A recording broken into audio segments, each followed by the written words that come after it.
Once again, the What It Takes Radio Company, a podcasting and publishing company. And we're in the business of helping you go from booking to broadcasting and become perhaps a performance author. And our show for today, here we go. Could it be that the show they want is not about your books and the things you write, but perhaps they want to hear about you? Okay, we're back, and now this is about you. I'm going to tell you 3 stories. That's what I do. I learned as a broadcaster a couple lessons. First of all, I used to do a late night radio program, and it was called Caribbean Night Call, and it was from where we did our work in the Southern Caribbean, Latin America, and it went all over the world. And it was a late night program that in effect was a kind of music and musings late night, people who were going through the night. And it was quite successful. And I had a way of doing something that I just fell into. Now, this was before there was any kind of internet or that kind of communication, but people would actually write in and they would request songs. And of course, we oftentimes would play their songs. And I did this, and I just accidentally said this, and all of a sudden, it changed everything. Let's just say it came from a man named Jack, and he's in Jamaica. All right, and I would start in a good broadcast style, and I would say, "Well, this evening on Caribbean Night Call, we have a request." And it's coming from Jamaica. Beautiful place. Love Jamaica. And the letter is from Jack. Jack says he enjoys the program, and he would like to know if perhaps I would play a request for his mother. It's her birthday coming up, and he thinks a lot of her, and he knows that her favorite song is One Day at a Time by Tennessee Ernie Ford. And so he would say, "Would you play it for me and my mother?" And I would pause, and I would simply say, "Hey, Jack, this is for you and your mother, one day at a time. And this is for you." They loved that. This is for you. This is for you. Those are 4 of the most powerful words. I did this for you. I made this specially for you. I played this song especially for you. People love to hear that. And I would suggest that you might talk about that. Did you ever say, "Hey, you know what? I think I did this book just for you. You're really the one. This is for you." Sign your books that way. This is for you. The programs you do, this is for you. The first book I wrote was actually, again, that's why I'm not an author, I was a writer. I wrote the book because I had a coaching practice that was in the financial services. And so the thing I had was I wasn't teaching them how to sell insurance and financial services because I didn't know that much about it. Because I was in the area of personal marketing and personal development.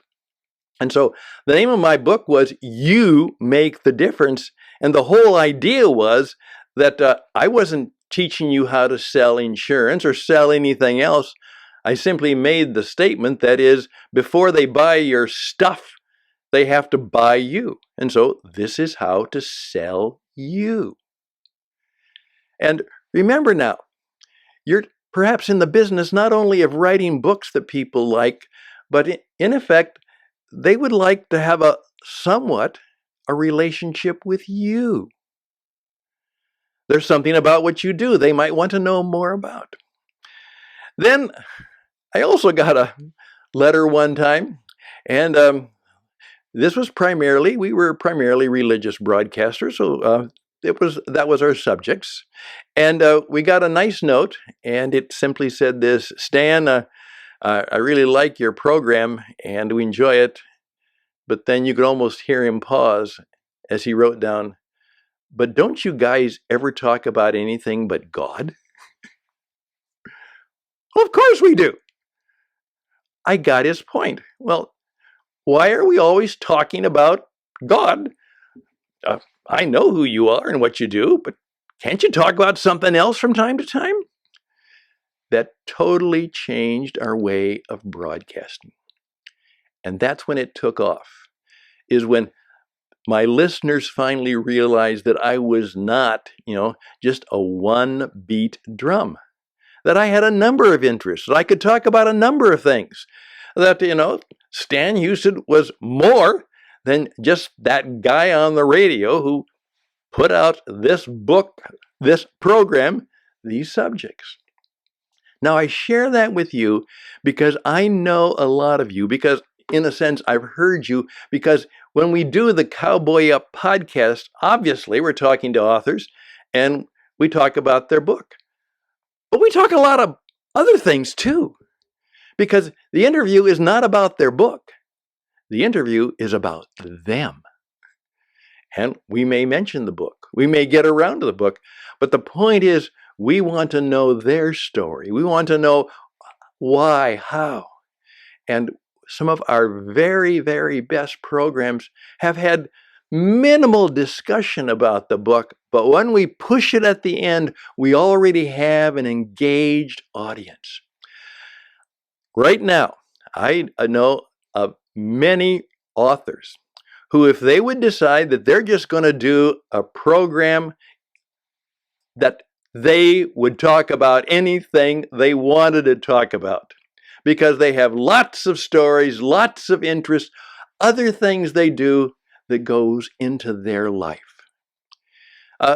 Because they are authors, they are keen observers of the human condition. They are keen observers of what's going on. They are people who can really help us understand the times. There is one particular author I'm thinking of right now who is world class in his subject. But he is wonderfully crazy and different and knows a whole lot about a whole lot of other things. And he himself is a personality. He himself has energy. And he himself could be, and his life could be, the subject of some very, very interesting programs. And obviously his life and his work and his books are going to come up. But the focus of his program should simply be, as it is for any good entertainer performer, it would be the songs they sing, the stories they tell, and the situations, and oftentimes the personal reflections that they share. So may I encourage you that maybe you should think deeper about yourself, about who you are, about what else you can contribute to people's lives and understanding, and say, you know what? I write books. I'm an author. But I am. And I am not just my books. And then find out, you may discover that inside of your life you have all kinds of wonderful things that need to be told, need to be heard. And all of a sudden we find that we're not just in touch with a good writer or a good author or a favorite writer. We actually are listening to a friend who sometimes we agree with, sometimes we don't, but they're the kind of person we'd, like to have a cup of coffee with, or maybe even something stronger, and just get to know them better. Maybe that's an approach. And that's what you can easily do, very easily, on a podcast. And by the way, doing a 20-minute podcast is a whole lot more fun and a whole lot easier than trying to write an article or a booklet that would be a 20-minute read. I guarantee that. And we can help you do that. Okay, there we are. Think about the program, the podcast. It's you. It's you. And it's not only you, but you are saying to them, from my heart to your heart, this is for you. Okay, there's a bit more to come, but how can we help you? Let us know. StanHouston@gmail.com. Leave a message at 520-664-7002 USA.